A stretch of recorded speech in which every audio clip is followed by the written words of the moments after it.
porque lo que tenemos a continuación es la visita de un gran amigo, un destacado profesional, como es el caso de don Francisco Miranda Ábalos. Él es presidente de OANES, una institución que tiene mucho que ver con el sector pesquero particularmente, ¿no? En sus diferentes actividades, no solamente la pesca artesanal, la pesca de los ríos, la pesca de los lagos, la pesca del mar también. Y OANES es una institución muy compenetrada en estos temas y tiene tratos a nivel internacional. En diversas oportunidades nosotros hemos recibido aquí a nuestro correo electrónico algunos informes, algunos pronunciamientos que ha emitido OANES de manera muy correcta y atinada, a nuestro entender, porque el desgobierno que se ha venido dando desde el Ministerio de la Producción ha causado mucho deterioro, ha causado muchos problemas aquí, particularmente en el sur del país. Pues bien, nos da mucho gusto contar con la presencia de don Francisco Miranda Ábalos, presidente de OANES, que ha llegado a nuestra ciudad. Él nos va a contar cuál es el motivo, cuál es el objetivo de su visita por nuestro país, nuestra provincia, cuáles son los propósitos que tiene encaminados. ¿Cómo está, Francisco? Gusto de saludarte, bienvenido una vez más. Buenos días, Mario. Muchas gracias por la invitación. Es la segunda oportunidad, creo que tenemos de vernos acá en Hilo. Creo Francisco. que sí, así es. Y acá en esta linda oficina, con esta linda vista que tienes del puerto, además. Sí, pues una vista que nos grafica de manera muy elocuente cómo las embarcaciones están ancladas en bahía, oxidándose, pena, ¿no es cierto?, como hueseras, son nidos de aves guaneras y todo lo demás, pero no operan. Es una pena, como tú lo señalas, Francisco. Bien, Francisco, ¿qué te trae por hilo? Cuéntanos. Bueno, nos trae básicamente por hilo un desarrollo de un proyecto que venimos realizando desde el año 2012. Desde el año 2012, OANES quiso salir del mundo virtual en el que vive, de la comunicación en Internet, con sus 17.000 miembros que tiene, y pasar a la acción de una manera presencial. Y desarrollamos unos talleres con profesionales y con diferentes instituciones en Lima, y estos talleres nos llevaron a realizar en el año 2013 un viaje por toda la costa, desde el sur hasta el norte del Perú, con la finalidad de tomar una fotografía de lo que estaba sucediendo en la costa peruana en materia de pesca y acuicultura.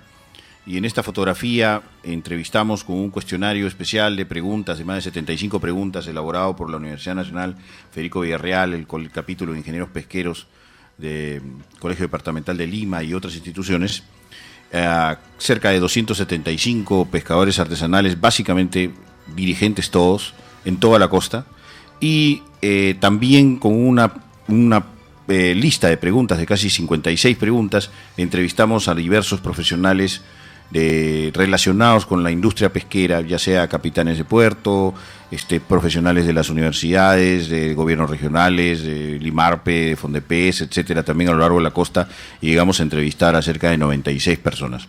Eso nos llevó a hacer un informe en el año pasado, que lo presentamos el 5 de diciembre, y el informe tiene pues unas numerosas conclusiones de la foto, nos permite tener un escenario muy completo de lo que sucede a lo largo de la costa peruana en cada una de las regiones. Y si bien es cierto, hay una gran cantidad de conclusiones, una primera conclusión es que también tal vez parezca obvia, cada región tiene una problemática totalmente distinta. Son 10 regiones costeras en el Perú y la diferencia de problemáticas es verdaderamente real. Y es increíble porque estando tan cerca, muchas regiones, una de la otra, tienen problemáticas muy diversas, muy complejas en algunos casos, en otros casos realmente tontas, pero las problemáticas en general las tienen todos. Entonces, este trabajo nos llevó a plantear soluciones, porque no vamos a hacer un trabajo de diagnóstico para luego no ver qué cosa podemos proponer, ¿no? Entonces, una de las soluciones que propusimos, porque lo reflejaba la foto de manera evidente, era que en cada una de las regiones costeras del Perú teníamos una universidad con una carrera de ciencias del mar, ya sea biología pesquera, ya sea biología acuícola o ya sea ingenieros pesqueros. Todas las universidades en la costa peruana tienen una carrera con ciencias del mar, pero sin embargo estas universidades están ausentes del desarrollo pesquero, el desarrollo costero en general. No participan como deberían participar de la actividad de desarrollo no son asesoras del gobierno regional como deberían serlo, Claro. no desarrollan trabajos de investigación, están venidas a menos, tienen una diversidad de problemas, cada una distintas, pero sin embargo son beneficiarias de fondos del canon por más de 1.300 millones de soles. En algunos casos hay universidades que tienen 10, 20 millones adjudicados, hay otras que tienen 100, 150, 120 millones, y en todos los casos la ejecución del presupuesto de los fondos asignados del canon no pasa del 20%, y en lo que respecta a temas específicos de investigación es 0%. Entonces, esto nos preocupó porque nos planteaba un escenario muy claro. ¿Qué pasa? ¿Por qué tenemos un mar tan lleno de oportunidades, profesiones de ciencias del mar? Tenemos una estructura, una infraestructura institucional que debería llevarnos a un desarrollo pues extraordinario. Nosotros deberíamos ser una potencia que deberíamos arrasar a otros países, porque además así nos ven alrededor del mundo. La gente que participa en OANES, que son gente de otros lugares del mundo, su razón para estar participando en OANES es ver qué es lo que vamos a hacer los peruanos con esta pesquería tan magnífica y biodiversa que tenemos, y ellos se hacen exactamente la misma pregunta. O sea, los peruanos tienen técnicos, formación de técnicos, ¿y qué van a hacer con tantos profesionales de ciencia del mar, con ese mar maravilloso, con esos 5 millones de toneladas que podrían pescar sustentablemente todos los años, de anchovete exclusivamente, y todos los otros recursos con los que cuentan? Pero si yo tuviera que responderles ahorita, yo les diría nada, porque la infraestructura o la forma en la que está manejado el esquema no permite que las universidades tomen el protagonismo que deberían tomar. Entonces, una primera acción es apoyar a las universidades. Entonces, OANES consiguió fondos este año de varios auspiciadores para hacer un trabajo de articulación que permita que las universidades despeguen académica e institucionalmente y se conviertan en la institución que deben ser para garantizar la seguridad y el nivel académico que deben tener para soportar el desarrollo de las regiones, de cada una de las regiones. Entonces, la solución que propusimos fue realizar un conversatorio taller en cada una de las regiones, y que este conversatorio taller sea auspiciado por la universidad. Eso es lo que están pensando hacer.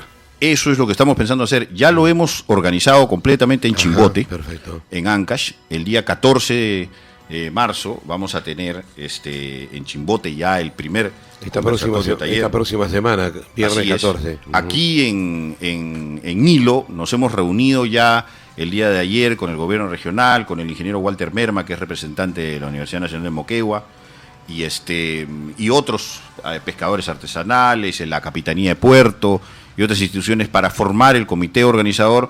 Que reunió también, tengo entendido, con el alcalde de la ciudad, ¿no? Nos hemos reunido con el alcalde al final del día, en una invitación que él nos hizo muy cordialmente, y estuvimos una conversación. Los vamos a involucrar también en el comité organizador, y vamos a tener una reunión para conformar el comité organizador para el día 24 de marzo. Ya. Este comité organizador debe realizar en un plazo de 60 días el conversatorio taller correspondiente a la región Moquegua, básicamente Hilo, ¿no? Esto ya se ha hecho, como te digo, en Ancash. El conversatorio taller en Ancash se va a realizar el 14 de marzo. Ya hemos coordinado con Piura también. En Piura también se va a conformar un comité organizador que va a llevar también a un conversatorio taller. Lo mismo estamos haciendo en Trujillo. Vamos a ir a Ica, a Tumbes, a todas y cada una de las regiones, a articular este esfuerzo académico para que se sienten en la misma mesa durante un full day, en 3 sesiones, en 4 sesiones en realidad, 3 sesiones durante el día, la primera para analizar la problemática, la segunda para analizar las causas, y la tercera para proponer soluciones, y la última para evaluar conclusiones, en mesas distribuidas por temas, con temas transversales, y cada mesa va a ser moderada por un profesor universitario. Ah, qué bien. Y este profesor universitario, al mismo tiempo, se va a hacer responsable, junto con los otros profesores universitarios de cada una de estas mesas, de un comité editorial. Este comité editorial debe procesar toda la información que reciba de las mesas de trabajo durante el día y preparar un documento técnico, un informe, firmado por ellos y por la universidad. Una cosa que le va a dar prestigio a la universidad, le va a dar la labor de involucrarse en el tema, y además la posibilidad de convertirlo en un foro institucional anual. como va a suceder en la Universidad Nacional del Santa, donde la universidad le va a poder decir al gobierno regional, oiga, todos los años nos reunimos con todos los actores del sector y hemos hecho este diagnóstico, tenemos estas circunstancias, esta es nuestra evaluación técnica, estas son nuestras propuestas, esto es lo que debemos hacer. ¿Qué es lo que debería suceder en todas y cada una de las regiones del Perú? Porque es insólito que tengamos tantos profesionales en ciencias del mar y estemos de espaldas a la realidad marítima y veamos el mar como un problema cuando en realidad es una oportunidad extraordinaria. Qué bien, Francisco, yo te felicito ciertamente por esta iniciativa que estás asumiendo a nombre de OANES, porque se hace necesario hacer una adecuada planificación de lo que queremos hacer con uno de los elementos tan ricos que tenemos, que es el mar, y que solamente lo utilizamos para extraer su materia prima y no pensamos en más. Y la manera como lo hacemos extrayendo su materia prima, lo hacemos de una manera totalmente desordenada, desequilibrada, sin mayores propósitos. Vemos, por ejemplo, que en tierra sí hay autoridades que se preocupan en hacer planes de desarrollo por la minería, por la agricultura, por la ganadería y por una serie de elementos, pero el mar como que no importa, ahí está abandonado a su suerte y cada vez entra un improvisado a conducir los destinos del sector y aplica políticas totalmente descabelladas, consultadas no sé con quién, y que se contraponen ciertamente con los intereses inclusive nacionales, como lo que hemos visto últimamente, lo que está sucediendo acá en el sur del Perú, ¿no? Donde los datos estadísticos que tenemos, y que tú los conoces muy bien, que mientras Chile el año pasado tiene un desarrollo pesquero de más de 700.000 toneladas de anchoveta, aquí en el sur, desde Atico hasta la frontera, no hemos capturado más que 23.000 toneladas por estas políticas totalmente descabelladas de parte del sector, ¿no? Y entonces, y donde no hay una efectiva promoción al sector pesquero, ya sea artesanal, industrial. Dicen que lo apoyan al sector artesanal, pero ¿de qué manera lo apoyan? ¿Qué instrumentos, qué herramientas le dan, qué conocimientos le proporcionan a los pescadores? ¿Les asignan alguna herramienta social para que ellos también, cuando se alejan, dejen a su familia debidamente protegida? No, los tienen ahí a la merced de lo que puede ocurrir, ¿no es cierto? Entonces, ¿cómo desarrollar una adecuada planificación en la explotación de estos recursos naturales que tenemos en el mar? Y cómo desarrollar también algunas pesquerías de maricultura, que es lo que no se practica en nuestro mar comparativamente como lo hace Chile, por ejemplo. Entonces, yo creo que con estos talleres que tú piensas desarrollar y que lo vas a empezar haciendo en Chimbote, y luego el 20... ¿Cuántos me dices para el 24 se va a formar el comité organizador. Ajá. Y en 60 días debe estarse estableciendo el taller. Yo calculo que es más o menos para la fecha del día de hilo, o sea, para mayo, ajá, que estaremos realizando el conversatorio de taller acá. Qué bien, y nos estarías trasladando las conclusiones de todo este. Por supuesto, todas las conclusiones van a ser públicas y la idea es que estos talleres generen un informe que luego permita hacer una política de Estado relacionada con la pesca y la acuicultura. Porque eso es precisamente lo que falta y ese es precisamente lo que estás mencionando. En una política de Estado el enfoque de los recursos y de la industria es distinto. De hecho, en el Perú tenemos una maraña de normas y leyes que se contradicen entre sí y que han sido creadas básicamente por el desconocimiento de los funcionarios que se han hecho cargo del Ministerio de Pesquería a lo largo de los años, abogados, hasta antropólogos hemos tenido, ¿no? A ver, imagínate. Cuando no le damos un espacio a los ingenieros pesqueros, que ese es otro tema que nos mostraba la foto, o sea, ¿por qué razón el gobierno hace uso de economistas, de abogados, de antropólogos? ¿Por qué? Porque no encuentra a los ingenieros pesqueros que debe. Sin embargo, hay cientos de ingenieros pesqueros. ¿Y por qué no los encuentra? Porque están metidos en sus universidades, viviendo en sus burbujas, desarrollando sus proyectos que nadie conoce. Y sin la posibilidad y la frustración del uso de fondos del canon, porque la ley no está correctamente hecha, no permite el pago de los profesores universitarios para los proyectos de investigación. Entonces, obviamente, a nadie le interesa hacer un estudio basándose en los fondos del canon. Entonces, hay que encontrar soluciones. Claro, una solución, por ejemplo, es hacer fondos mixtos. Como existe hoy día la norma del canon, utilizar los fondos del canon con fondos de investigación y desarrollo contra pago de impuestos, que es un beneficio que tienen la mayoría de las empresas industriales. Entonces, el Fondo de Investigación y Desarrollo contra pago de impuestos puede cubrir la parte de los honorarios profesionales que se requieren y todo lo demás dentro del marco de la norma de la ley del canon, ¿no? Del usufructo del dinero del canon. Entonces se puede hacer investigación y desarrollo de especies nativas, por ejemplo, ¿no? Trabajar con la corvina, hacer el estudio biológico que es tan caro, determinar sus periodos de veda, sus etapas de reproducción, adecuar a la corvina a un acuicultivo, domesticarla para convertirla en un pez que produzca, que se produzca a través del acuicultivo. Es toda una tecnología que es cara, que puede asumir los costos, los fondos del canon que tenga una universidad, y los otros fondos los puede asumir una empresa que esté interesada en desarrollar el negocio del acuicultivo para suplir restaurantes. De hecho, esto que estoy hablando no es una locura, no es una fantasía. Las especies nativas en el Perú han sido las más exitosas en la acuicultura. El langostino es una especie nativa del Perú, la concha de abanico es una especie nativa del Perú. El lenguado, que hoy día se cultiva en Culebras por el Grupo Ibárcena, el Grupo Ibárcena produce un lenguado de 400 gramos sin eviscerar. ¿Dónde queda Culebras? En Culebras, en el norte de Guarmey, a 10 kilómetros de Guarmey. Ellos en tierra han hecho una hatchery con una piscigranja donde están cultivando el lenguado nativo, el Paralichus adversus, lo han domesticado y hoy día abastecen a un restaurante en Lima porque su capacidad de producción les permite hacer 20 toneladas al año, que es lo que más o menos necesita este restaurante de Lima. Entonces tienen amarrado, digamos, la producción con el abastecimiento de un restaurante. Sin embargo, ellos, al hacer el estudio de investigación de este proyecto, determinaron que tenían pues una potencialidad de 2.000 toneladas al año para vender lenguado nativo en la costa peruana. Entonces su techo de crecimiento en campo de acuicultura es enorme. Si nosotros llegáramos a hacer lo mismo con la corvina, que es una especie nativa también. ¿Y con el mismo lenguado acá?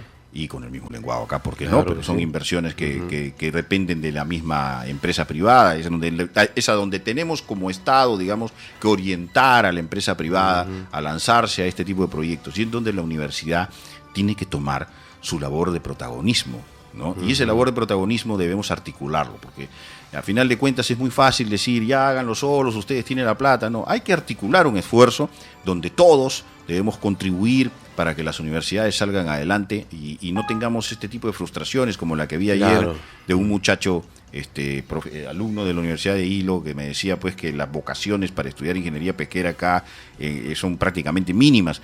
La gente no sabe que el mar es una oportunidad extraordinaria para desarrollarse y más bien deberíamos tener más profesionales correctamente orientados, ¿no? Claro. Sí, pues yo encuentro que los estudiantes de la Universidad Nacional que están estudiando la ingeniería pesquera no tienen mayores alientos, ¿no? Ellos piensan que, bueno, están consiguiendo un título por ahí que les vaya a permitir de repente trabajar más adelante en alguna actividad que no sea necesariamente la pesca, porque ellos saben conscientemente de que no van a tener posibilidades de trabajar. Mucha gente me comentaba, antes siquiera, bueno, teníamos las expectativas pues de que la pesca industrial podían ellos desarrollar sus experiencias, o en las plantas harineras podrían ellos también, pero ahora las plantas harineras están cerradas, ¿no es cierto? Y la flota harinera de anchovetera está también, como todos lo sabemos, ¿no? Por una política nefasta de este gobierno, ciertamente. Y qué bien, yo te felicito por esta iniciativa que tienes. Has llegado a conversar, me dices, Francisco, con el alcalde. ¿Qué impresión te ha causado el alcalde? Bueno, me ha causado la impresión de un hombre muy proactivo, con un buen conocimiento de la pesca y muy dispuesto y preocupado por la situación que vive Hilo, porque él reconoce que gran parte de la actividad económica de Hilo depende básicamente de la pesca, y obviamente noté su resentimiento respecto a que Hilo está prácticamente paralizado por estas marchas y contramarchas que ha dado este gobierno, que lo único que han hecho ha sido realmente paralizar la pesca aquí en la zona, ¿no? Y eso me pareció muy bueno. O sea, la primera vez que converso con un alcalde que no tiene ese perfil político de buscar digamos, obtener beneficios, sino tratar de solucionar un problema concreto de su población. Entonces me cayó muy bien realmente. Y es que él ha tenido que soportar ciertamente una invasión de gente del mar hacia las obras que la municipalidad impulsa, porque como quiera de que se afecta las actividades pesqueras extractivas, ya sea de la anchoveta y de consumo humano, entonces esa gente desocupada, ¿a dónde se va? ¿Qué hace? ¿A qué se dedica?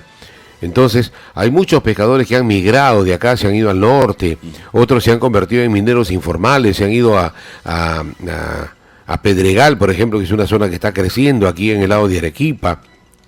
Y hay otros que se quedan por su familia y están buscando pues ahí un puesto de trabajo como peón, como trabajador de construcción civil en las obras de la municipalidad, cuando esta gente con su experiencia, con su capacidad adquirida en tantos años de faenar en el mar, que realmente debería estar empleada de otra manera, sin embargo no lo puede hacer porque ha habido una cierta desidia de parte de las autoridades, tanto del gobierno local, regional, como por parte del gobierno central. No sé si tengas conocimiento de que había un programa alimentario que se denominaba el PAR, Programa de Apoyo Alimentario Regional, y que este gobierno regional no lo ha desactivado definitivamente, sin razón ni ton.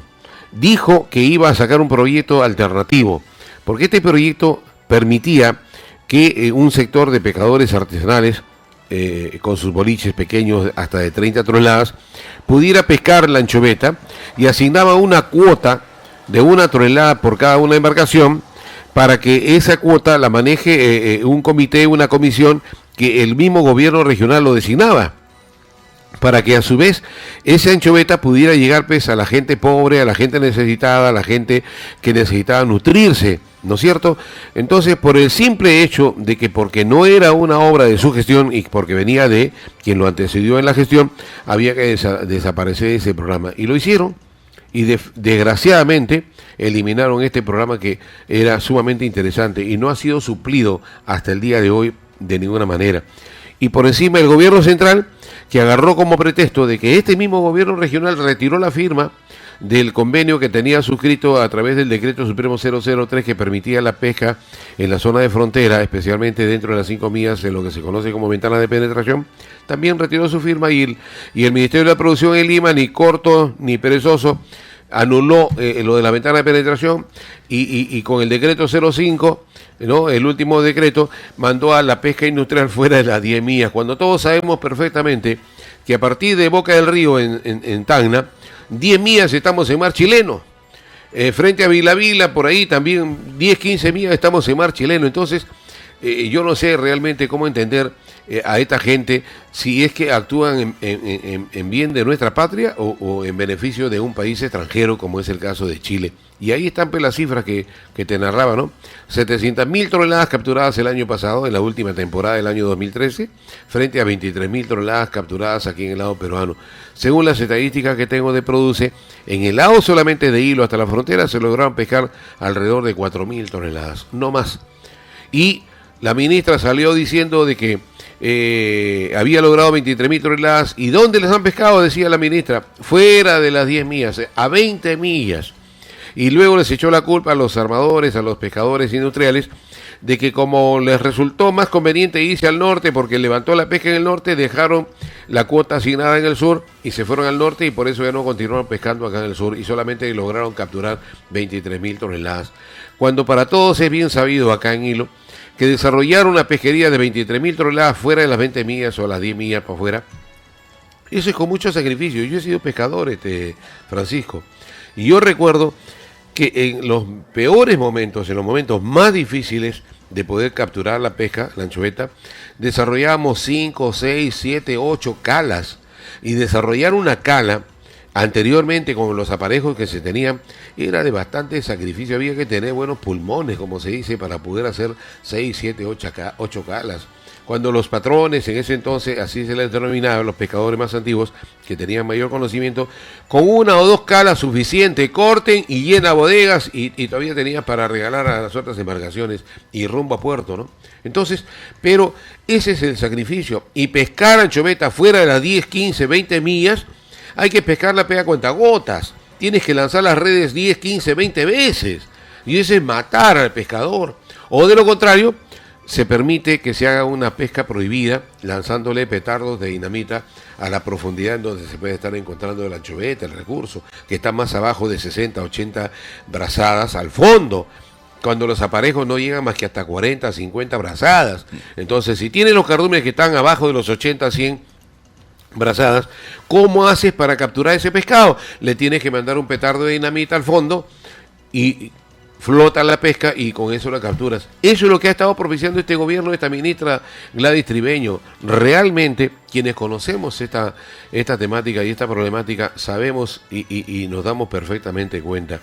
Por eso yo aliento estos eventos que tú estás desarrollando y los estás anunciando, Francisco, porque con esto se va a poder elaborar un programa adecuado, conveniente, que sea pues asimilado por los gobiernos, por los gobernantes de turno, y que las universidades se vean comprometidas, ¿no?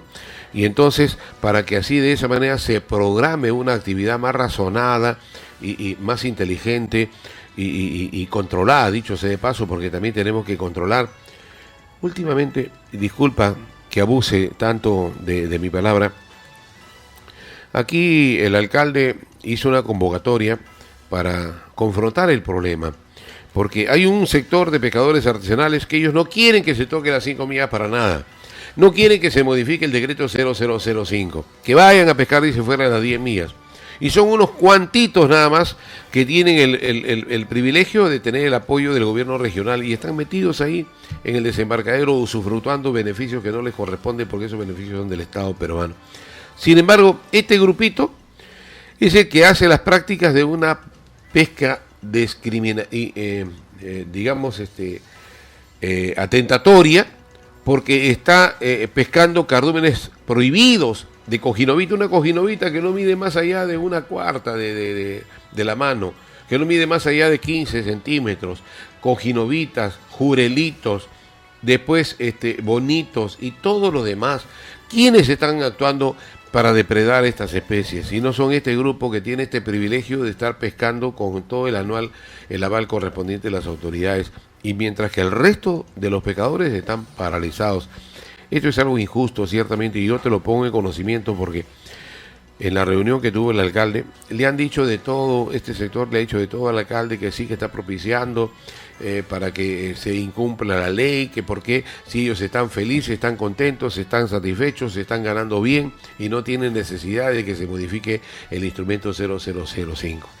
Son unos cuantitos frente a la mayoría, digamos, de todos los pescadores que necesitan un régimen especial de pesca, que es lo que están reclamando, pero un régimen especial debidamente controlado por los organismos competentes, como es el IMARPE, y todo lo que corresponda para que se pesque con racionalidad, ¿no es cierto? Eso es lo que te quería decir, Francisco. Sí, Mario, y este es un tema muy importante, porque a veces, como decimos coloquialmente, 4 gatos con un bombo y un altoparlante son capaces de confundir a la población y crear mitos dentro de la población que la hace apoyar posiciones que son equívocas. Y en esto la labor de la prensa es muy importante, porque la labor de la prensa debe ser educativa, debe ser formativa de la población. Hay un concepto para la administración de pesquerías, porque si bien es cierto hemos hablado un poco de la acuicultura y sus posibilidades futuras, el hoy es la pesca. Para poder manejar una pesquería, cualquiera que sea, ya sea anchoveta, ya sea pota, ya sea caballa, ya sea jurel, cualquier pesquería, existen 2 columnas básicas. La primera es la sustentabilidad y la segunda es el control. La sustentabilidad requiere que uno determine la biomasa existente de un recurso en particular, anchoveta, pota o cualquiera que sea. La biomasa extraíble, que se puede extraer sin poner en peligro o en riesgo a este recurso para poderlo manejar. La talla mínima y los periodos de veda, que deben ser respetados absolutamente por todos. Pero sobre todo la otra columna, que es el control, debe ser estricta para poder dejar funcionar el esquema de la sustentabilidad en una pesquería. Si no existe este esquema de sustentabilidad en una pesquería, no existe futuro. En cualquier pesquería, no solamente anchoveta, sino cualquiera. Claro. Entonces, si uno ve las cosas como son realmente, no tiene mucho sentido muchas de las normativas que hoy día existen. Pesca para consumo humano indirecto, pesca para consumo humano directo, porque una vez que uno tiene asegurada la sustentabilidad del recurso y sabe que todos los años va a tener 5 millones de toneladas de anchoveta que puede capturar, ¿qué importa si haces con esa anchoveta harina, conservas, secos salados, aceite de pescado, harina para consumo humano, aceite para consumo humano. No interesa. Esa es una determinación del mercado. Por supuesto que es una labor del Estado el fomentar el consumo humano. Por supuesto. Nadie lo niega. Esa es una labor fundamental. Pero si uno pone las cosas en su verdadera dimensión, con este tipo de columnas de estructura de pensamiento en cuanto a la administración de la pesca, las cosas caen por su propio peso. Así es. La Ley General de Pesca, cuando se dictó, cuando se formó, tenía unas condiciones totalmente distintas a las actuales. En aquella época, hace un pocos años en realidad, Así es. el único producto que se podía hacer era la harina de pescado para consumo animal, que servía para los pollos. El aceite de pescado se utilizaba para alimentar los calderos, porque no había una aplicación práctica del aceite de pescado. O para firmar las vías, las carreteras. Exacto. La anchoveta no se podía hacer en conserva de pescado porque se decía que era alergénica y que podía crear alergias a los niños y no debía servir para la alimentación. Eso fue cuando se hizo la ley de pesca. Por eso es que se hicieron estas especiales normas de consumo humano directo, consumo humano indirecto. La pesca artesanal no puede pescar, sí puede pescar. Y se armó todo un barullo. Y cuando vinieron todos estos especialistas, que de especialistas no tenían nada, terminaron de embarullar las normativas y finalmente han creado todo este caos. Cuando en realidad hoy día la situación ha cambiado por completo. Tenemos una anchoveta que ya sabemos que podemos desarrollar en más de 100 productos, no solamente en anchoveta, en conserva, sino en secos salados, en embutidos, en snacks, en una diversidad de productos, y que a pesar de todo ese empuje, con toda esta maraña de normas legales que no hemos podido hacer más de 130.000 toneladas en un año de anchoveta para consumo humano directo, y tenemos 5 millones de toneladas para explotar.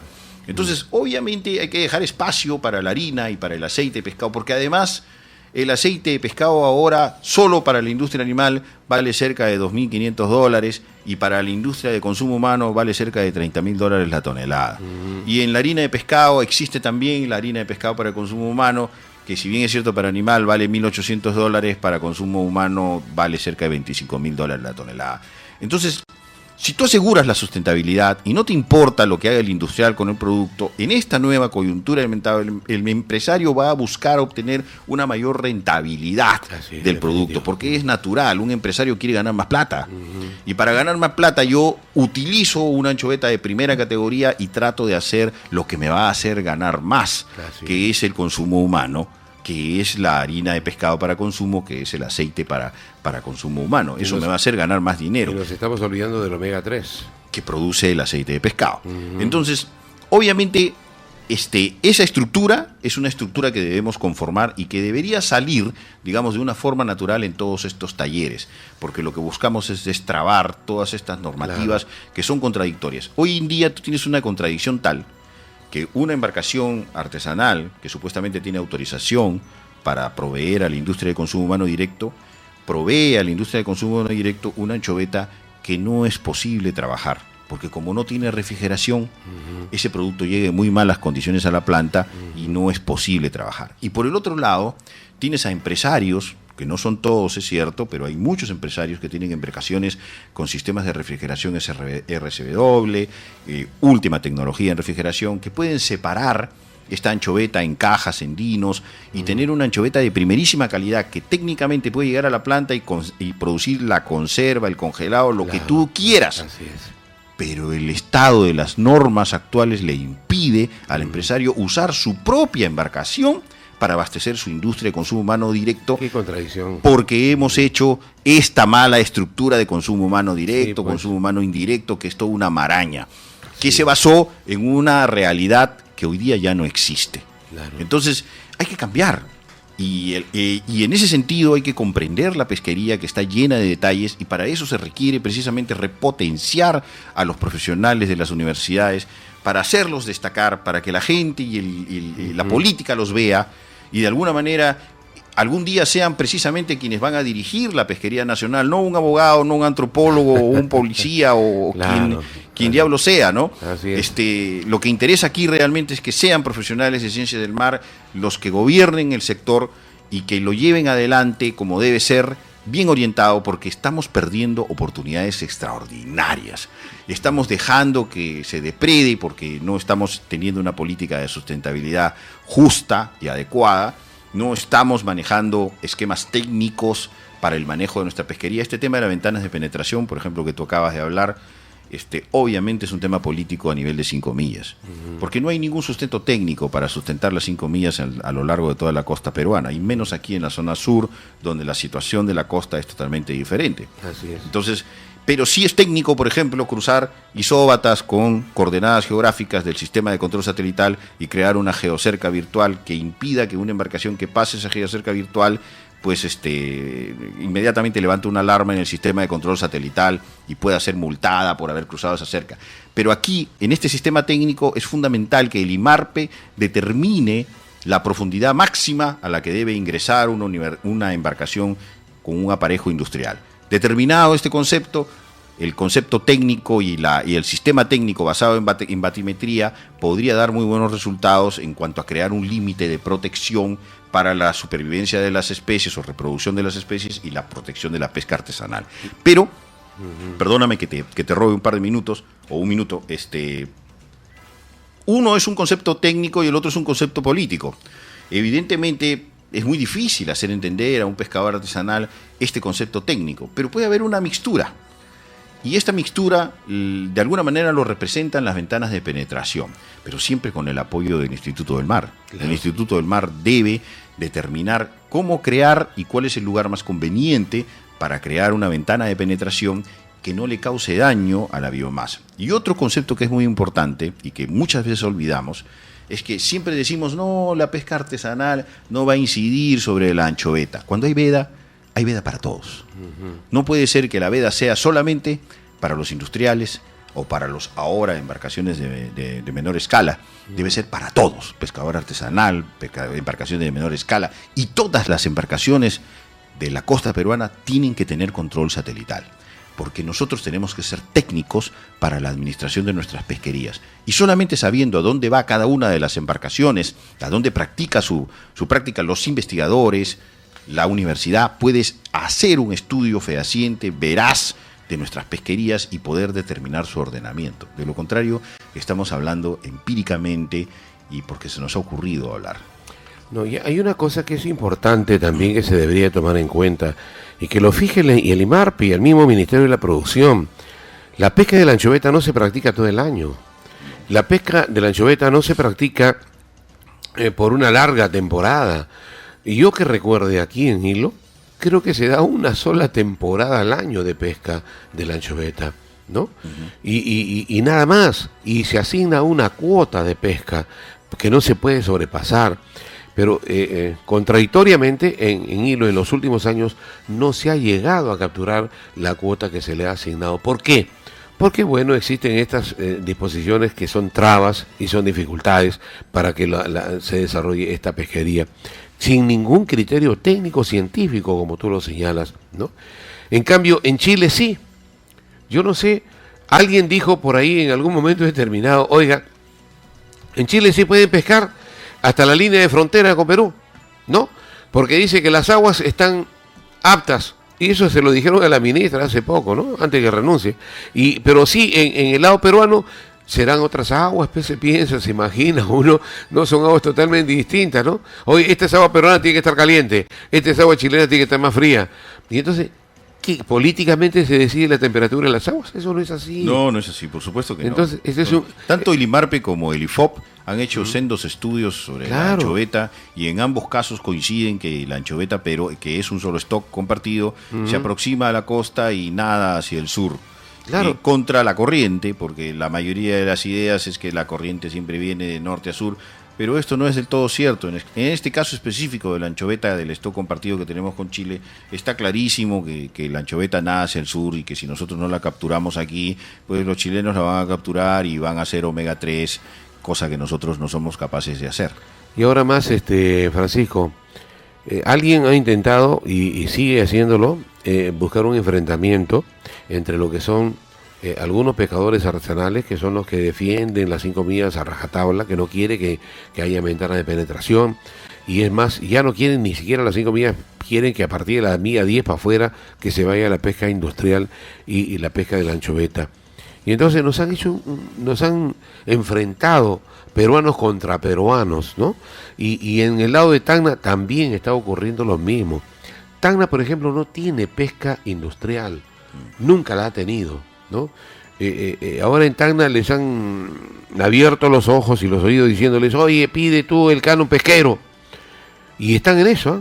Ya lo han presentado un proyecto, dice, en el Congreso de la República, que hace 2 días atrás yo leía una nota donde la congresista de Tacna y un congresista de Lima estaban hablando sobre lo mismo. Pero, ¿de qué canon pesquero hablan? ¿Que le van a poner canon pesquero a la corvina que sacan los pescadores artesanales? ¿Le van a poner canon pesquero al perico que se sacan por temporada los pescadores artesanales? ¿A quién le van a aplicar canon pesquero? Están pensando en el canon pesquero a la anchoveta. Sí. De eso es lo que están hablando. Y Tacna no tiene pesquería industrial, no tiene pesquería de anchoveta. Por eso es que el Tribunal Internacional de La Haya ha salido perjudicando al Perú, a Tacna particularmente, porque ha tomado como espejo, como referente los antecedentes. Oye, tacneño, oye tú, Perú, ¿qué tipo de pesquería desarrollas en esta zona que estás reclamando? Dime tú, estadísticamente, a ver, ¿qué pesquería desarrollas? Unos cuantos lenguados, unas cuantas corvinas, unos cuantos bonitos. ¿Eso es suficiente? En cambio, el lado chileno, esta es mi pesquería, 7.000, 10.000 toneladas de pesca. Esta es mi fuente de ingresos, señor, ¿cómo me lo vas a quitar? Y entonces el Tribunal Internacional de La Haya le ha dado toda la razón a Chile, pues. Así es. Y no sé si tú compartes con ese criterio que sí, lo han expresado muchos, porque, ¿no? como te digo, cada región tiene una problemática distinta y una solución distinta. Uh-huh. Y en el caso de la región Tacna, por ejemplo, los proyectos de acuicultura de Corvina podrían ser exitosos y le podrían dar un auge a la región, porque evidentemente pues ha salido desfavorecida con el fallo de La Haya. Así es. Y no vamos a poder desarrollar una pesquería industrial en la zona de Tacna definitivamente, ¿no? Cosa que sí se puede hacer aquí en Hilo. Uh-huh. Entonces, esto es un poco de enfoque, digamos, de 2+2. Es muy fácil engañar a la población cuando la población no conoce los temas de mar. Uh-huh. Es muy fácil. Y esto quizás te toque un poco el zapato, Mario, pero la responsabilidad que tiene la prensa es enorme en esto, ¿no? Sí, pues. A veces da pena ver, no es tu caso, pero ver a algunos periodistas que no saben qué preguntarle a un especialista en temas de mar, o se enfrentan a una ministra que supuestamente sabe de temas de mar y dice cualquier tontería o lo que se le ocurre, y el periodista no es capaz de rebatirle o decirle, oiga, señora ministra, pero esto no es así, etcétera, ¿no? Entonces, claro, este tipo de cosas lo que crea son mitos. La población que vive de la radio, que vive de la televisión, que vive de los medios, necesita educarse en estos temas porque vivimos de espaldas al mar. Por eso es que nosotros queremos que los periodistas estén involucrados en estos talleres intersectoriales y regionales, porque ellos tienen que ver cuál es la problemática de mutuo propio, darse cuenta de qué cosa es lo que realmente está sucediendo y ser capaces de enseñarle o mostrarle a la población qué cosa es lo que debemos hacer para que la población apoye también. Porque eso es muy importante, la población debe apoyar a las universidades, la población debe apoyar a las autoridades, pero cuando hay un esfuerzo concertado.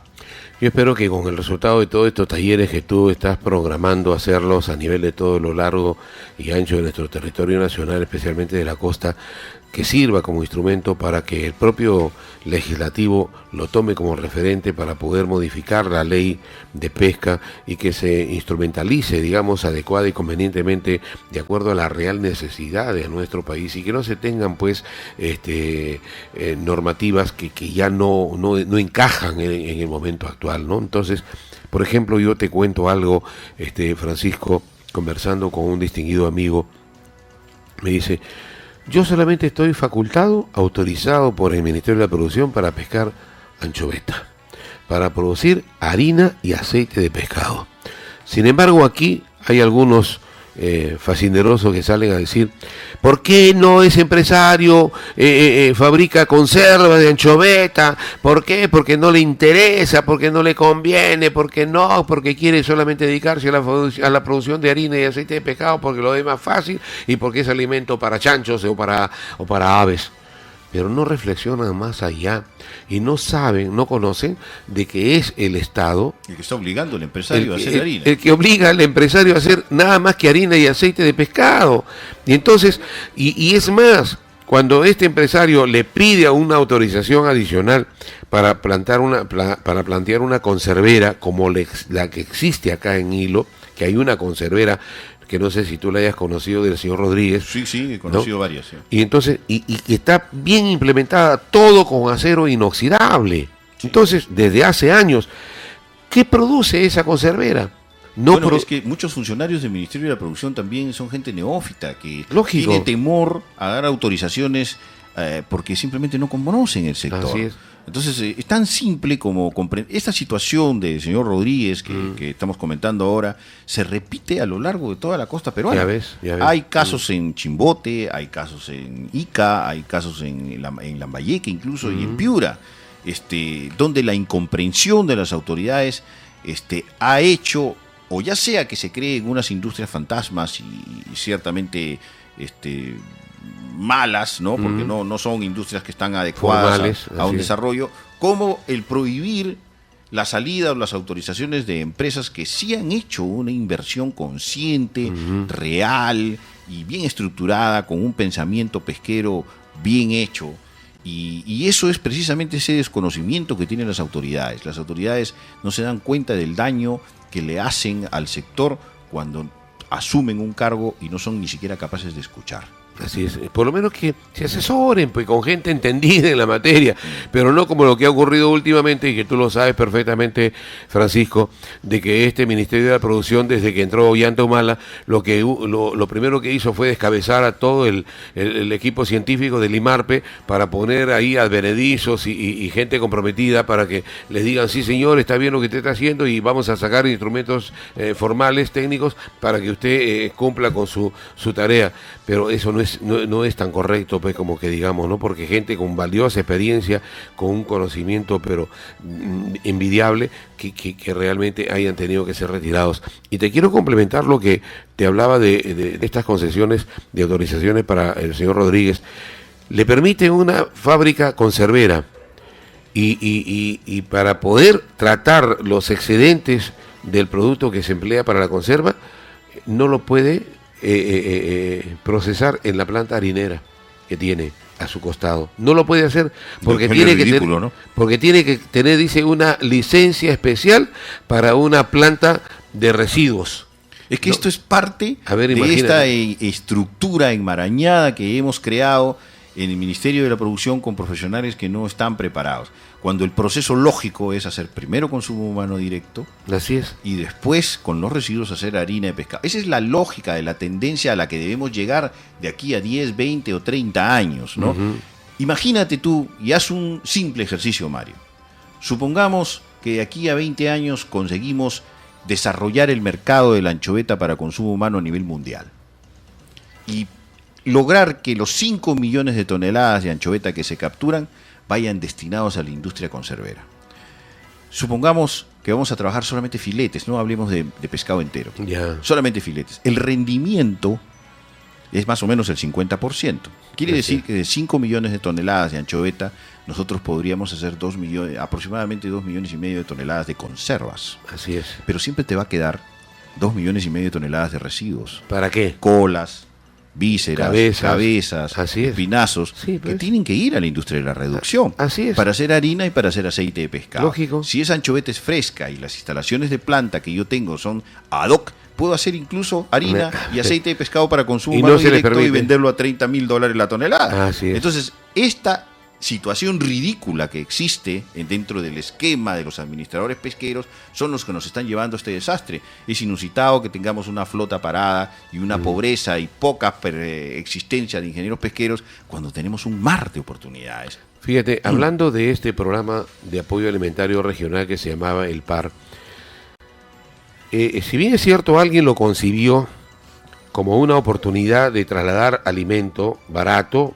regalado, porque ese era el propósito, obsequiar el pescado para enseñar a comer anchoveta a la gente.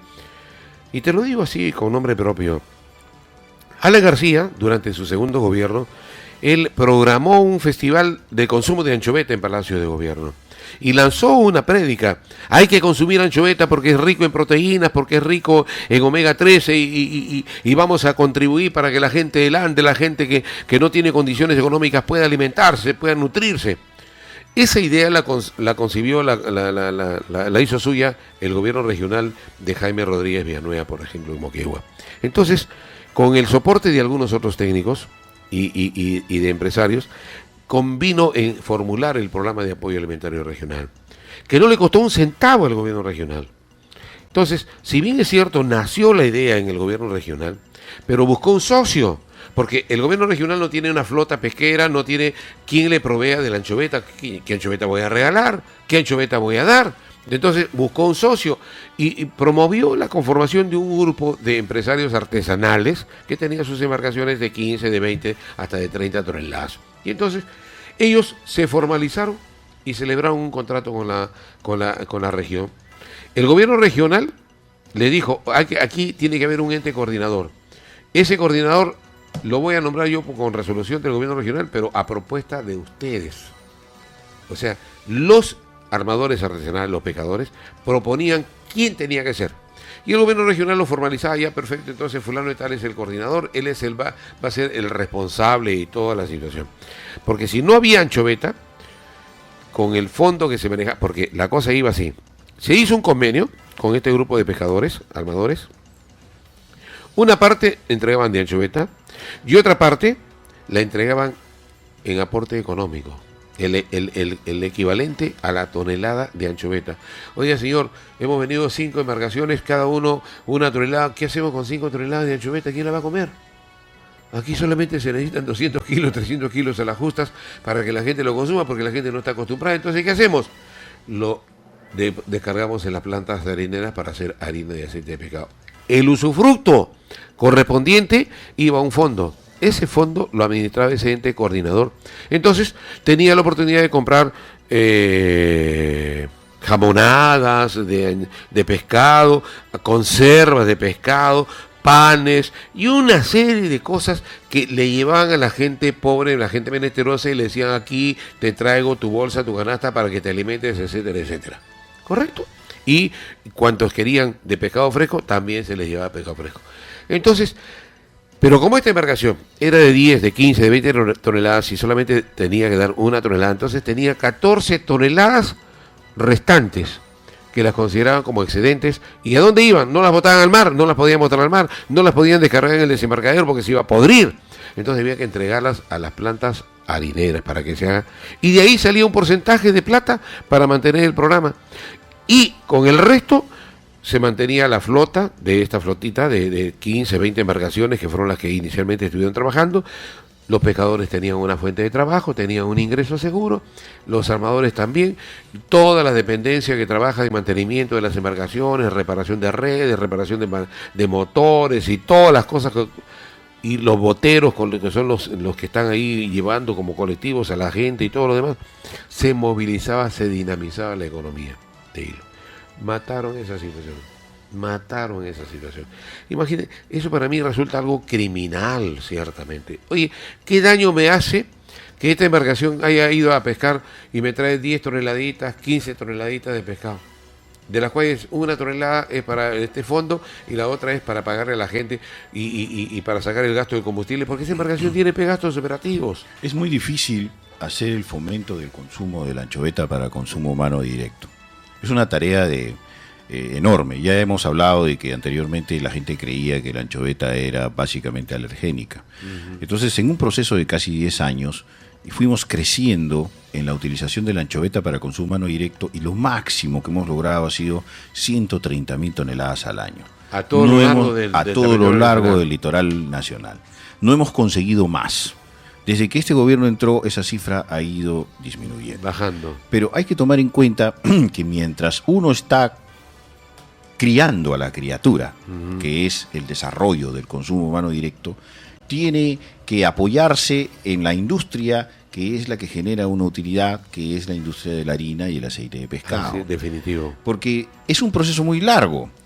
Yo no le puedo dar de comer a la población un producto que probablemente inicialmente no le gusta. Así es. Probablemente la anchoveta fresca no le gusta, probablemente la prefieren conservas, probablemente la prefieren una salsa especial, probablemente es mejor dársela en una salchicha, a lo mejor en forma de hamburguesa, a lo mejor en forma de surimi, a lo mejor en forma de snacks, a lo mejor en forma de seco salado. Tengo que encontrar la forma, e incluso, ¿por qué no?, dárselo en un concentrado proteico de pescado que lo pueda agregar pues al caldo, que lo pueda agregar a una pastilla de omega 3 al día que puede mejorar el desarrollo. Tengo que encontrar la forma de hacer llegar la proteína a la población. Y para eso yo tengo que tener un conocimiento del margen de posibilidades que me da el consumo humano directo con un recurso tan rico como la anchoveta. Entonces no puedo pensar solamente en dar anchoveta fresca. Tengo que pensar en soluciones, pero el proceso es largo. Y si bien es cierto, estos esfuerzos, como que tú me dices, son esfuerzos interesantes, son esfuerzos que deben permitir el usufructo de los residuos o de la anchoveta que no se puede utilizar en la producción de harina, porque finalmente el empresario tiene que ganar algo. Así es. Y no es en este momento un gran negocio hacer conserva de pescado. Si nosotros queremos competir en el mercado internacional con anchoveta, tenemos que hablar de la hojalata y tenemos que hablar del precio del petróleo, que en otros países está subvencionado. Entonces competimos con países como Tailandia, que tiene subvención en la lata y tiene subvención en el petróleo, que obviamente va a ofrecer una sardinilla a mucho menor precio que nuestra anchoveta. Es como lo que está ocurriendo con los productos chinos que están entrando al país, ¿no? Así es. Y la anchoveta tiene un mercado enorme a nivel mundial. De hecho, mucha gente se ha creado el clip, ¿no?, de decir, no, la anchoveta no tiene mercado. Mentira, ese es otro mito más. La anchoveta tiene mercado a nivel internacional y tiene un gran mercado. Lo que tenemos que hacer es tratar de no abastecer otras industrias conserveras para que no compitan con la nuestra. Pero sí existe un mercado de anchoveta en corte mariposa congelado en Brasil, existe un mercado de anchoveta corte mariposa congelado en los países asiáticos, en los países de Europa del Este. O sea, hay consumo de este producto, es conocido y es altamente cotizado. Somos nosotros los peruanos los que no hemos cotizado ni hemos dado valor realmente a nuestra anchoveta. Sí lo hicieron los incas y los pobladores de Caral hace muchísimos años atrás, pero nosotros no. La convertimos en el mito del alergénico, el producto que no debía ser comido porque te iba a dar alergias, etcétera, cuando en realidad estábamos desperdiciando una fuente de proteínas muy grande. Y estos mitos son los que tienen que ser desterrados por completo en la población, en la cabeza de las personas. Yo he comido anchoveta de muchas formas. A mí en particular me gusta la anchoveta en vinagreta, por ejemplo. La vinagreta es un proceso que se hacía antes, cuando no existía la refrigeración. No sé si tú recuerdas, quizás tus abuelos o tu bisabuelo, se trabajaba la vinagreta en grandes toneles en las embarcaciones de vela, porque así se conservaba mejor. Y de ahí es donde salen un tanto los boquerones, que es un plato típico español, donde sacas tú la anchoveta del vinagre y le aceitas tu aceite de oliva y tu ajito, y te la comes. Excelente. Que es un producto muy, muy sabroso, ¿no? Y muy cotizado en España y en muchos países de Europa, ¿no? Entonces es un producto muy rico. Entonces hay que ser imaginativo, hay que acudir un poco a la historia, hay que entender cómo es este proceso para sacar adelante el desarrollo del consumo humano. No vamos a lograrlo de la noche a la mañana. El sueño de poder hacer, como hemos hablado hace un ratito, esta especulación, 2,5 millones de conservas, de toneladas en conservas de anchoveta. Es un sueño, ¿eh? Es un sueño, pero no es imposible. Así es. Es un proceso que vamos a tener que lograr. De manera gradual se puede lograr. De manera gradual. Y ahí es donde está la riqueza de los profesionales, el ingenio, las posibilidades de desarrollo. Y ahí debería estar el Estado promocionando. Exactamente. Ahí es donde debería estar el Estado, llevando al ITP a todas las ferias internacionales, mostrando todos los diferentes productos que hemos hecho los peruanos. Porque esa tecnología que ha desarrollado a través de la anchoveta para diferentes productos de consumo humano, es tecnología peruana. Y no es la tecnología que ha mostrado la ministra, que es tecnología que en realidad ya se ha hecho hace más de 10 años. Bueno, la ministra muestra, hace poco mostró el gran desarrollo de tecnología de anchoveta, de productos que han sido diseñados hace más de 10 años. O sea, nos está vendiendo el cuento chino de algo que ya fue hecho hace mucho tiempo atrás. La anchoveta se prepara de muchas formas y de muchas formas debemos venderla al mundo. Porque si bien es cierto, el trabajo del desarrollo del consumo humano en el mercado local peruano va a ser difícil, en el extranjero no es tan difícil. Hay que hacer un pequeño esfuerzo. Entonces, con uno o con otro vamos financiando el desarrollo interno, ¿no? Y sobre todo el engaño. Yo recuerdo mucho que cuando este gobierno regional desactivó el PAR y retiró la firma sobre el decreto supremo 003 que permitía la pesca excepcional en zona de frontera, dijeron, nosotros vamos a construir una planta conservera en Hilo. Y la ministra se comprometió y el presidente regional se comprometió. Hasta el día de hoy están haciendo la planta conservera. ¿Por qué? Porque no tienen imaginación, porque no tienen creatividad y porque no saben nada de lo que es pesca y de lo que es el producir anchoveta. Gracioso que me haces ese comentario porque me hace recordar un capítulo de la historia pesquera. Y quizás suene feo a algunas personas que simplemente tienen el clip, digamos el chip, de que todo lo que se hizo en el gobierno militar de Velasco Alvarado fue negativo, ¿no? Ajá. Graciosamente había una asociación muy interesante entre Javier Tantalián y el señor Rossi. Es precisamente Rossi quien le da la idea a Tantalián de trabajar la anchoveta para consumo humano directo. Y el señor Tantalián, Javier Tantalián, envía lotes de anchoveta congelados con gran esfuerzo después de hacer varias pruebas a Noruega. En Noruega lo convierten en conserva y se las devuelven conversadas. Es un hecho histórico, ¿no? Uh-huh. El señor Tantalián prueba la anchoveta por primera vez en una mesa con el mismo banquero Rossi y se dan cuenta pues de la enorme potencialidad que tenían. Entonces designan 2 embarcaciones acá a Hilo y mandan acá a Hilo precisamente una fábrica de conservas comprada en Noruega. Que nunca funcionó. Así es. Y estamos hablando del año 1970, 72, ¿no? Sí, esa planta vivió aquí en Hilo, enterrada en sus cajones, hasta que vino el gobierno de Fujimori, que hizo la privatización y terminó siendo vendida a otra compañía pesquera que se la llevó a Paita. Así es. Pero la mata de la industria del consumo humano de anchoveta nació aquí en Hilo. Así es, sí. Y graciosamente mucha gente lo desconoce.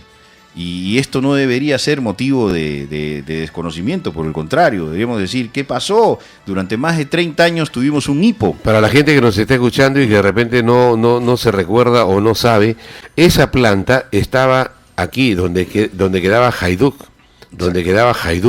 que ahora ya ese terreno de Hajduk lo han vendido para unos comerciantes. Ahí quedaba la planta modelo de Hilo para la producción de conservas de anchoveta. ¿Ah? Así es. Y otro proyecto que también en el gobierno de Tantalián se pretendió hacer en Pisco, mi querido Francisco, para poder hacer un pele, tipo pele, pero que iba a ser ya como galletas. Uh-huh. No recuerdo el nombre que le pusieron en ese tiempo, pero que eran galletas que iban a dar inclusive de alimento a los estudiantes, a los escolares, como su desayuno. Marine beef. La marine beef. Exactamente. La marine beef. El marine beef es un tipo de surimi, digamos, es mucho más procesado. Ya ves. Pero es una planta también que se abandonó y se perdió en Chimbote. El desconocimiento, la ignorancia nos lleva a estos enormes desperdicios, ¿no? Claro. El tiempo que yo considero es lo más valioso es quizás lo que nosotros le debemos de reclamar a los gobernantes. No puede ser que esa planta estuviera en Hilo más de 30 años enterrada y tuvieron que rematarla sin usarse, ¿no? Y tuvieron que rematarla. O sea, todas esas cosas es parte de la ignorancia de la comunidad. La comunidad no sabe que estas cosas existen y debe saberlo. Y se deja pues convencer por, como te digo yo, 3 gatos con bombo y un altoparlante que gritan en la plaza abajo el sistema y no saben realmente lo que están diciendo porque no conocen absolutamente nada de pesca. Francisco, no quiero concluir esta entrevista contigo que me agrada tremendamente sin antes hacer recordar de que me hiciste llegar un informe a través de mi correo electrónico sobre lo escandaloso que resultó aquel trato que le dieron a nuestro país sobre la pesca del jurel, si mal no recuerdo, donde hay una asociación de Ecuador con Perú, con la Chile, Europa, la Organización Regional de Ordenamiento del Pacífico. Perfecto. Y por los precedentes que tenía Chile, por los precedentes que tenía Perú en sus capturas, a Perú le asignaron una pesca de 4.000 toneladas, mientras que a Chile le asignaron una capacidad de 290.000 toneladas, creo. Sí. Si mal no recuerdo. Y en esto también tiene responsabilidad la prensa, y lo digo así con... Y el propio Ministerio de la Producción. Lo tiene el Ministerio de Producción, pero sobre todo la prensa, porque hizo creer a la comunidad que el desarrollo de una embarcación arrastrera en la costa peruana era total y absolutamente negativo. Nadie fue capaz de explicarle a la población que la tecnología de pesca de arrastre existe en 4 variedades. La pesca de fondo, la pesca muy cercana al fondo, la pesca de media agua y la pesca de superficie. Con la de superficie podemos pescar múnida, con la de media agua podemos pescar jurel y caballa, y con estas últimas 2 podemos pescar merluza.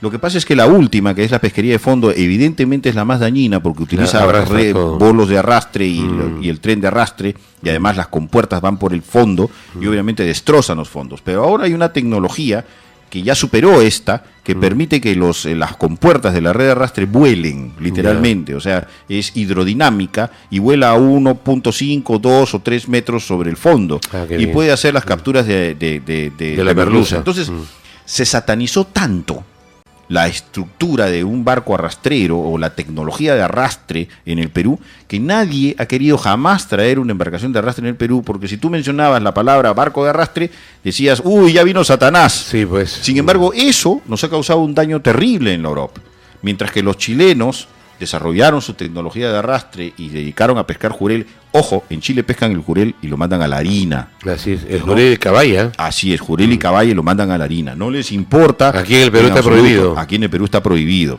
Pero ellos, con esa tecnología de arrastre, han sido capaces de pescar en su mar y afuera, en aguas internacionales, jurel y caballa, haciendo historia de pesca. Y con esa historia de pesca nos han ganado en Europa el derecho de pescar en alta mar, que es un derecho que también tenemos, que si hubiéramos tenido esos barcos arrastreros y no hubiera habido toda esa política satánica contra este tipo de tecnología de pesca, sin haberla comprendido correctamente, hoy día estaríamos compitiendo con Chile de igual a igual, con una flota de altura. Pero ¿cómo vamos a competir con los chilenos con estos botecitos de 5 toneladas? No, es imposible, no se puede.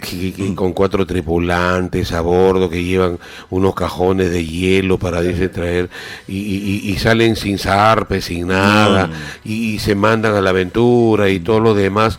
¿Qué le van a hacer pues a las especies que están allá en aguas profundas? En cambio Chile, ¿cuál ha sido su récord de pesca de jurel y de caballa el año pasado para Chile y para Perú? No recuerdo exactamente la cifra, Mario, pero sí nos supera enormemente. Claro, porque si le han dado una cuota para este año de 290.000 toneladas, sí. ¿No es cierto? Ellos llegan a las 400.000, si no me equivoco. Claro, sobrado. Y a nosotros nos han dado una captura de 4.000 toneladas, es porque de repente no hacemos ni 1.000. Es que no hacemos pues ni 1.000, esa es la realidad, porque no tenemos una flota de altura, porque no hemos sido capaces de nuestra política pesquera de desarrollar una flota de altura. Y este gobierno se muestra impávido, se muestra indiferente, con una política pesquera jalada de los cabellos, caramba, que no vela por los intereses de los peruanos. Por eso es que toda la vida vamos a perder. No solamente hemos perdido mar con relación a este informe de la Haya, estamos perdiendo el territorio de la Concordia, que es un escándalo, ciertamente. Para mi modo de ver, mi querido Francisco, ya lo perdimos, el territorio de la Concordia. Ese triangulito, ya para mí que lo hemos perdido hace rato ya, porque para ir a pelear por ese triangulito con los chilenos, va a significar otro tribunal de la Haya de repente. ¿Quién sabe? Francisco, yo te agradezco. Yo te agradezco a ti más bien la invitación, ha sido una charla muy amena y con esta vista maravillosa. Gracias Francisco, me gustaría seguir siempre contigo. Bueno, a través del hilo celular, telefónico, siempre vamos a estar comunicándonos. Y gracias a Melanio. A ver, Melanio, por favor, no te quedes corto. Tú nos has traído a Francisco justamente esta mañana. Claro que nuestro entrevistado era Francisco Miranda, pero gracias también por estar aquí con nosotros, Melanio. No, Mario, ¿cómo estás? Lo que sí, creo que vas a repetir la entrevista para que pasen la voz a quienes hoy todavía tienen ideas equívocas, que arman mitos. Es como a mi hijo, por ejemplo, hoy que está yendo a una instalación militar, le han metido un mito y me lo comenta, ¿no? Esos son los mitos, pues, ¿no? Le dicen, no duermas en la noche en el polvorín porque ahí aparece el soldado sin rostro en la madrugada. Entonces él se cree ese mito y me lo dice, papá, dice que hay un soldado sin rostro en las noches en el cuartel. Ese es un mito, pues. Claro. Las 5 millas es igual, es un mito. No dejemos que capture nadie anchoveta dentro de las 5 millas, ese es un mito. Entonces eso se tiene que romper. Pero ese mito puede ser manejado interesadamente y sabemos por supuesto, si alguien te miente, alguien te da una mentira y te lo dice constantemente, entonces es fácil de suponer que alguien está financiando, que alguien te está direccionando a que tú sigas con ese mito. Porque si no, pues no tendría pues coherencia, ¿no? Claro. En todo caso, demuéstrame que tu mito es cierto, dame las pruebas científicas, en este caso, dame las fotografías, el video de ese soldado que está sin rostro, yendo a la anécdota de mi hijo. Y si es en el tema pesquero, oiga, fundamentame científicamente técnicamente, porque el tema del mar es un tema de ciencia, igual que el espacio, fundamentalmente, entonces yo te voy a creer. Pero si me dices tú, no, que nadie entre acá porque yo no quiero, significa simplemente pues que mi toque. Mis mayores siempre me dijeron a mí, mis mayores, tú témele a los vivos y no a los muertos. Porque los muertos están muertos, están descansando. Claro. No ha habido un caso que se haya comprobado de que un muerto se ha levantado y ha venido a hacerte daño de alguna manera. Es como un mito, por ejemplo, que no te en el cementerio porque van a salir los muertos y te van a llevar. Pues, y ahí están los de San Jerónimo que llevan por cientos de los muertitos están bien, descansando ahí. Y algo que se me estaba yendo, Francisco, hablando de estos intereses que vienen de afuera también. Yo tuve oportunidad de escucharlo al señor César Altuve, César Altuve, Sí, puede ser, sí. ¿no? Altuve, que es un señor peladito, creo que es regidor de la Municipalidad de Lima, sí. ¿No es cierto? Él también fue congresista en su momento, y con esta pretensión que ahora nos la están vendiendo de que el Perú tiene que suscribirse a la Convención del Mar, y Chile también condicionaba de que primero para que se dé el informe del Tribunal de la Haya, que mejor Perú se suscriba a la Convención del Mar y todo lo demás, y había una serie de tendencias que se estaban manejando. Pero este señor Altuve, yo tuve la oportunidad de escucharlo, y él dijo así, en el canal N, con Jaime Altaos, y lo dijo: y cuando yo he estado en el Parlamento, en el Congreso, han venido lobistas chilenos aquí a trabajar en el Congreso, a conseguirse todos los votos correspondientes para que los congresistas votemos por la suscripción del mar. O sea que los chilenos enviaban sus operadores aquí al Perú para que pudieran intervenir en esta situación. Ese es un detalle importante lo que acabas de decir. El interés chileno en que el Perú firme la Convención del Mar se basa en que ellos han autorizado la administración de la pesquería dentro de su zona y fuera de su zona. Y el Perú todavía considera su zona, digamos, de pesca de las 200 millas como autónoma. Uh-huh. Si firma la Convención del Mar, evidentemente va a compartir los stocks que tiene dentro de su zona, dentro de una administración conjunta como la Organización Regional de Ordenamiento del Pacífico. Sin embargo, Mario, este es un tema serio, ¿no? O sea, probemos decir que la Convención del Mar no la queremos firmar. Y podemos tener esa actitud soberana, 100%, pero somos de los pocos países que no la han firmado. Uh-huh. No la ha firmado Estados Unidos, no la hemos firmado nosotros y algunos cuantos más. Pero finalmente las leyes internacionales se dan en una suerte de cargamontón. Cuando todos firman... Todos tienen que alinearse. Todos tienen que alinearse. De hecho, en el fallo de la Haya, tú has podido apreciar que los dictámenes de los jueces se basaban precisamente en el derecho actual, que es el derecho de la Convención del Mar. Uh-huh. Entonces, antes que oponernos a algo que va a venir hoy, mañana, pasado, dentro de unos años, no sé, porque finalmente nos van a imponer la Convención del Mar, es comenzar a estudiarla y analizarla y ver los detalles que tiene. Y tiene detalles y herramientas de defensa que nosotros debemos aprender y utilizar. Por ejemplo, hay detalles en la Convención del Mar en los cuales uno puede compartir su pesquería, pero el concepto de compartir tu pesquería es cuando tú no eres capaz de administrarla por completo. O sea, digamos, yo tengo 5 millones de toneladas de anchoveta que puedo capturar al año y solamente capturo 3. Así es. ¿No? Entonces los otros 2 millones puede venir otro país y decir, oye, yo quiero usufructuar eso que tú no estás... tú no tienes capacidad para... Porque tú no tienes capacidad.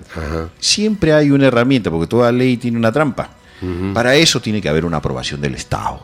Claro. Entonces, esa aprobación del Estado no se da y simplemente uno puede seguir manteniendo sus 2 millones de toneladas como reserva. O sea, hay que leer la Convención del Mar, hay que analizarla con espíritu crítico, hay que comprenderla para ir mañosamente, si quieres llamarlo así, entendiendo las formas en las que nos vamos a tener que defender, porque ese es el nuevo marco legal que va a regir en los próximos años. Y habría que ir introduciendo también de repente algunas modificatorias, porque todo es posible, todo instrumento legal es dinámico, ¿no? Por supuesto, todo nace de estudiar, o sea, no podemos tener una actitud de negación absoluta a la Convención del Mar, porque nos estamos negando a una realidad. Yo suscribo, pero bajo estos parámetros. Exacto. Entonces, más bien lo que tenemos que hacer los peruanos es unirnos en el análisis de la Convención del Mar para estudiarla, analizarla debidamente claro. y ver de qué momento le podemos sacar nosotros el jugo, como lo han hecho los chilenos. Los chilenos precisamente se han acogido a la Convención del Mar, la han analizado y le están sacando el jugo desde su perspectiva. Pero mi derecho de pesca no lo comparto con nadie. Exactamente. Correcto, ¿no es cierto? Entonces, es cuestión de estudiarla, lógico, ¿no? Lógico. Pero yo apelaba a esta versión de Altuve cuando él dijo que operadores chilenos, lobistas chilenos, estaban metidos en el Congreso de la República y que habían hablado ya con varios parlamentarios para convencerlos, y hubo en un momento determinado una corriente que se manejó en el Congreso de la República a favor de la suscripción de la Convención del Mar. La pregunta va a lo siguiente, Francisco. ¿No crees tú que por estas decisiones funestas, como nosotros las reconocemos, que se han dado desde el Ministerio de la Producción con estos últimos ministros en esta gestión de Ollanta Humala, también hayan habido operadores chilenos que ya no necesariamente llegaron al Congreso, se metieron en el Ministerio de la Producción? Todo es posible, ¿no? Pueden haber no solamente operadores chilenos, también chinos.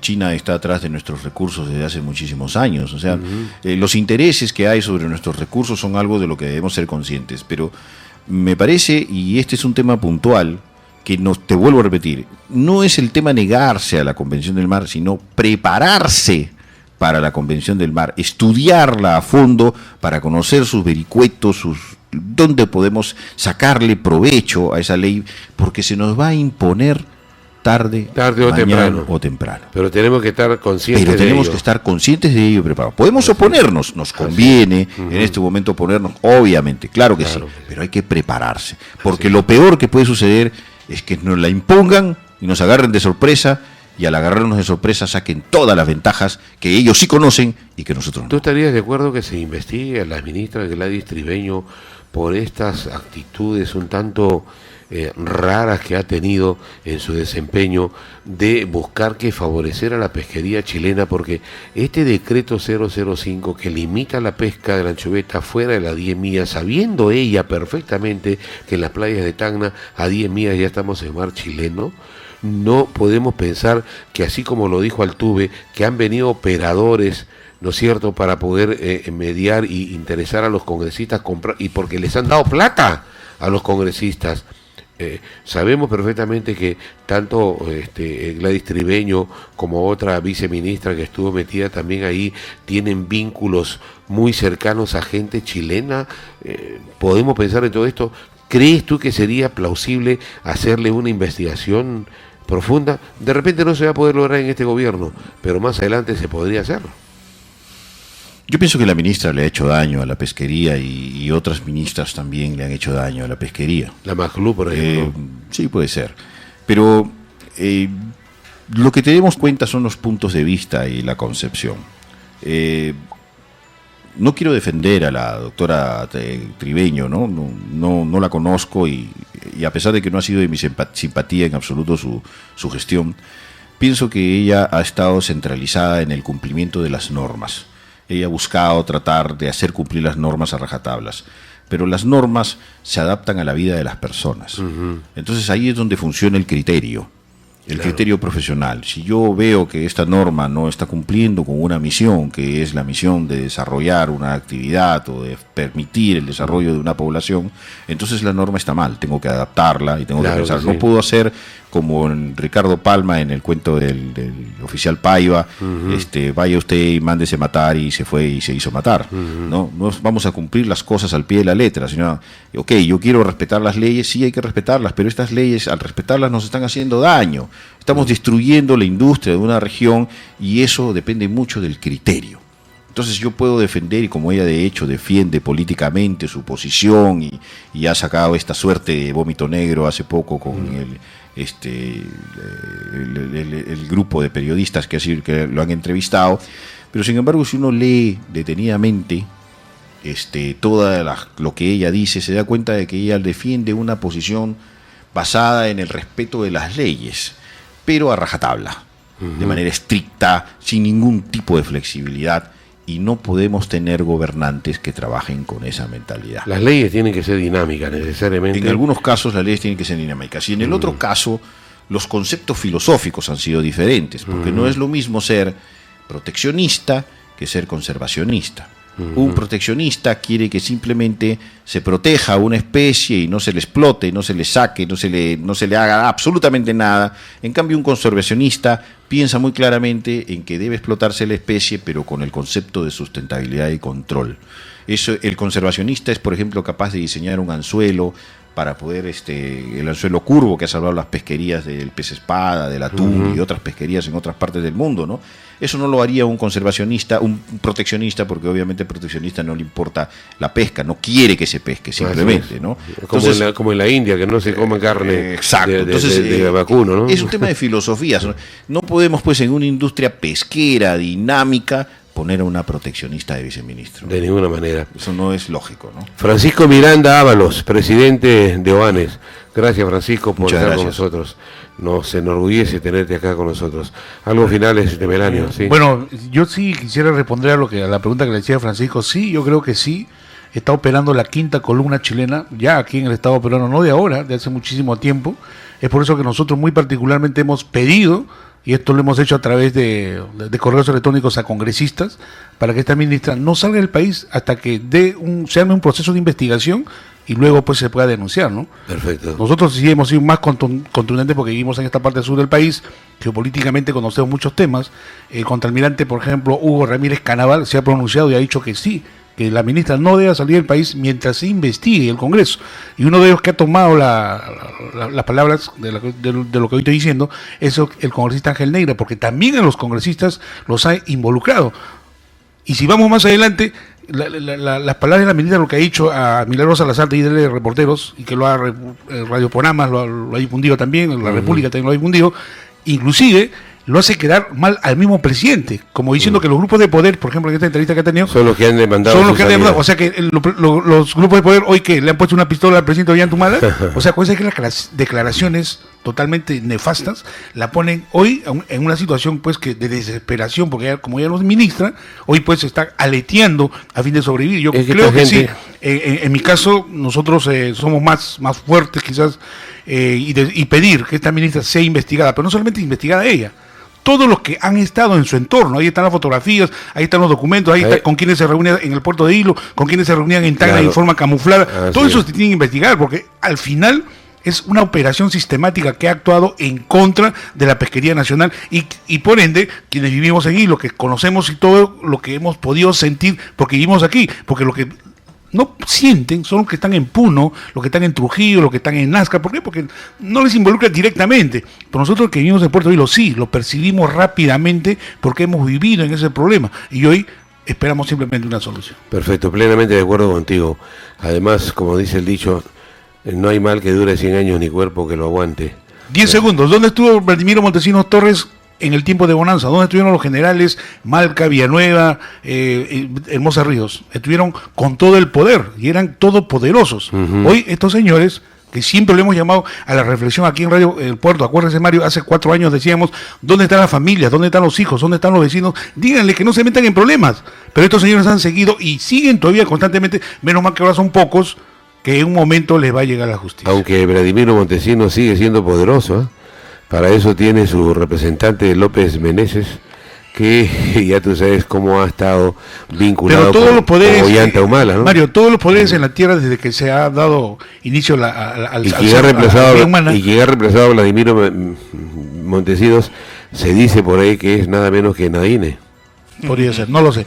Mario, en el mundo, desde que tenemos nosotros uso de razón, y esto a través de la historia, la verdad siempre prospera sobre la mentira. Por eso yo me espero pacientemente y creo que ahora sí viene un nuevo cambio de gobierno regional, municipalidad, viene un nuevo cambio en el Estado, un nuevo presidente, nuevo ministro, nuevo congresista. Estoy casi convencido, como que 2 más 2 es 4, que quienes hicieron tanto daño en este sector tendrán que pagar en algún momento. Y lo que sí estoy convencido también es que va a venir un momento de bonanza que nunca jamás ha vivido el Perú, porque tal como lo dice Francisco Miranda hoy, con toda esa sabiduría que él tiene, porque ha recorrido los mares en el mundo, él no solamente ha estado en el Perú, ha estado en todo el mundo, conoce, sabe, entonces creo que todas esas experiencias volcadas en su país, que es el Perú, eso tiene que renacer. No será en 1 año, 2 años, pero sí vamos a vivir esa bonanza quizás nosotros cuando tengamos 10 años más. Y viviremos mejores que los chinos hoy explotan su mar. Y nosotros tenemos de todo. Ojalá que así sea, Melanio. Así hay que pensar. Gracias, Melanio. Gracias, Francisco, por la presencia de ustedes esta mañana aquí a través de La Voz del Puerto.